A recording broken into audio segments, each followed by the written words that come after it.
Hi again everybody, welcome back again di market update for Bitcoin. And teman-teman sekalian, thank you so much guys buat kalian yang udah kontribusi di previous live streaming itu udah tembus 1200 likes. Thank you banget buat teman-teman yang udah support YouTube channel ini as always. So teman-teman semua, seperti yang saya katakan ya, kalau misalkan tercapai 1000 likes, ya kita akan coba untuk live streaming lagi, probably tomorrow teman-teman, di hari Minggu. Jadi kita sekaligus mendekati closing untuk weekly, dan juga ngebahas sedikit lebih tentang ya mungkin perspektif rata-rata altcoins yang akan closing di time frame weekly. Jadi akan cukup menarik, karena kita juga bisa manfaatin itu sebagai spot ya buat spot idea ya lebih kurangnya. Meanwhile for Bitcoin di video hari ini saya pengen ajak teman-teman untuk kembali merefresh ya salah satu video yang saya create pada awal bulan. Saya lupa videonya yang mana teman-teman karena cukup banyak, tapi pada saat itu kita ngomongin soal apakah sell on May and go away itu bisa benar-benar terjadi, dan di bulan ini itu kita akan melihat kondisi tersebut. Rupanya teman-teman sekalian, ya at least saya nggak bilang terbukti, cuman ya paling enggak kita ngelihat sell in May atau sell on May and go away tampaknya terinvalidasi ya. Jadi kita ngelihat teman-teman semuanya, waktu lalu memang saya ada bilang bahwa sell on May and go away tidak pasti di bulan Mei itu kita akan printing bear candle. Sometimes kita ngelihat di 2020 misalkan kita printing bull candle di sini. Oke, and then another bull candle itu juga terbentuk pada sekitaran Mei 2019.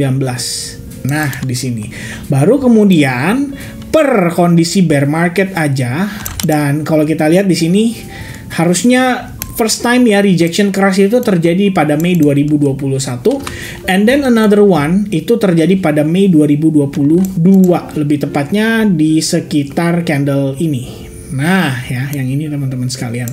Dan baru kemudian sell in May and go away itu ada lagi di Mei 2023. Jadi kalau kita ngelihat berdasarkan historicalnya, ada 3 candle yang menutup dalam keadaan bearish di sepanjang bulan Mei, dan ada 2 candle yang previously closing dalam keadaan bullish di sepanjang bulan Mei. Begitupun kalau saya boleh tambahkan, sebenarnya di 2017 juga sama.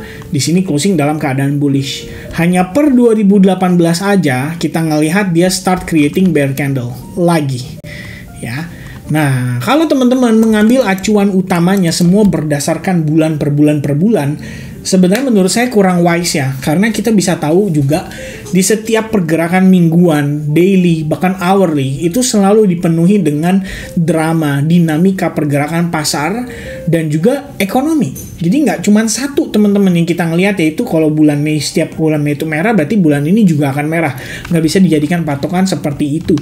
Ya, tidak ada yang namanya kepastian di dalam financial market, terutama untuk Bitcoin ya, penuh dengan ketidakpastian karena regulasinya juga belum jelas ya kan. Ibaratnya ya baru per setahun terakhir ini aja kita ngelihat Bitcoin ETF-nya akhirnya sudah mulai diperdagangkan, tapi untuk yang lainnya pun masih belum clear, masih perlu proses untuk pendewasaan untuk marketnya sendiri, terutama dari sisi regulator ya. Itu masih berproses teman-teman dan masih panjang. So what happened with Bitcoin right now?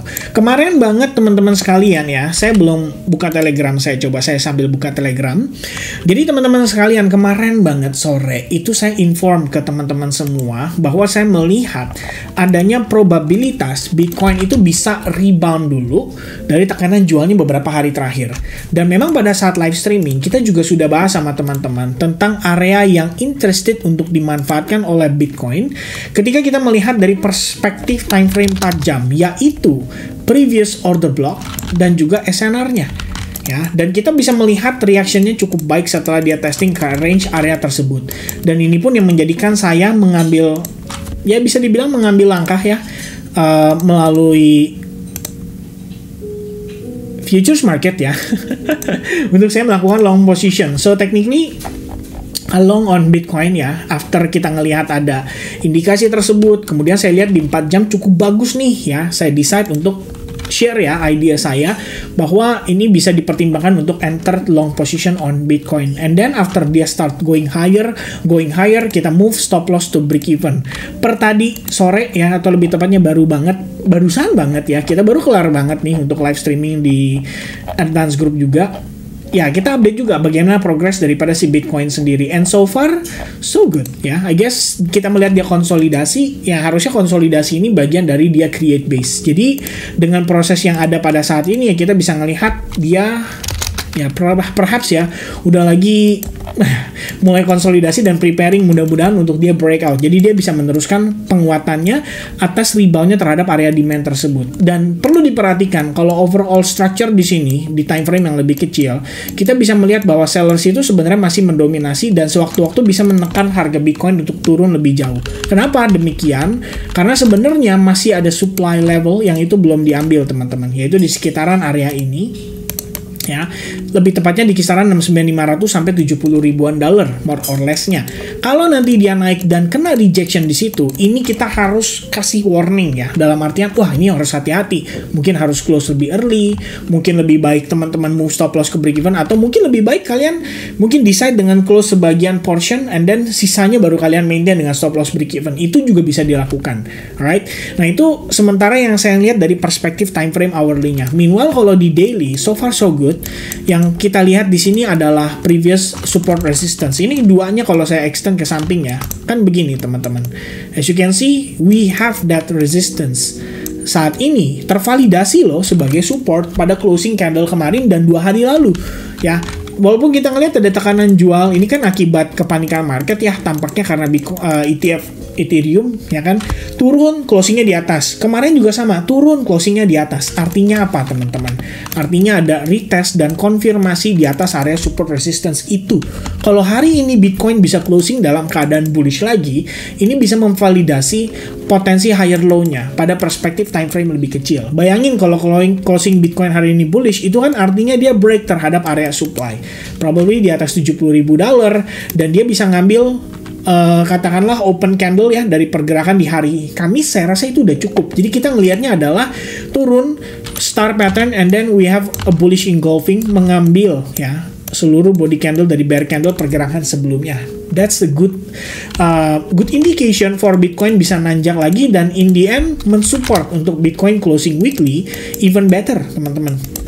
Ya, for now kalau kalian lihat ini analisisnya simple ya, support, resistance, support, right?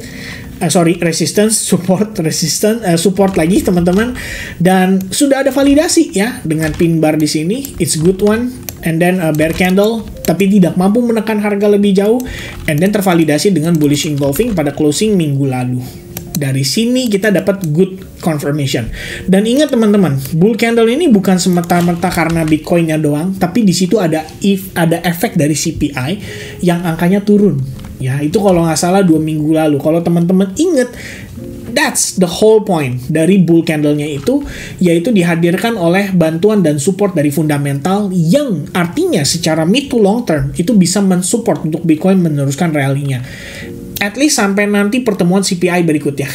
Ya, kenapa teman-teman? Karena nanti kalau CPI berikutnya ternyata angkanya malah naik lagi, nah itu lain cerita. Berarti Bitcoin akan melambat lagi, stock market akan melambat lagi, dan pada akhirnya menyebabkan aksi selling pressure kembali datang di market. Dan bisa saja after halving ternyata kita hanya konsolidasi panjang dulu di sini.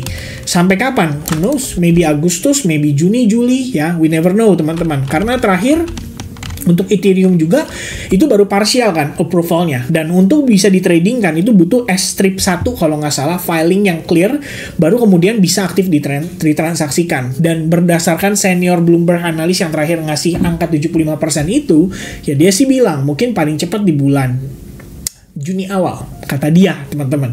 Tapi ada pun yang bertentangan pendapatnya dan mengatakan bisa beberapa bulan, bahkan 5-6 bulan. Nah, ini kita nggak tahu nih kira-kira seberapa lama. Tapi saya pikir begitu ETF Ethereum bisa ditradingkan, ini akan menjadi indikasi yang cukup positif juga untuk Bitcoin-nya. Saya rasa itu yang boleh dipertimbangkan untuk saat ini.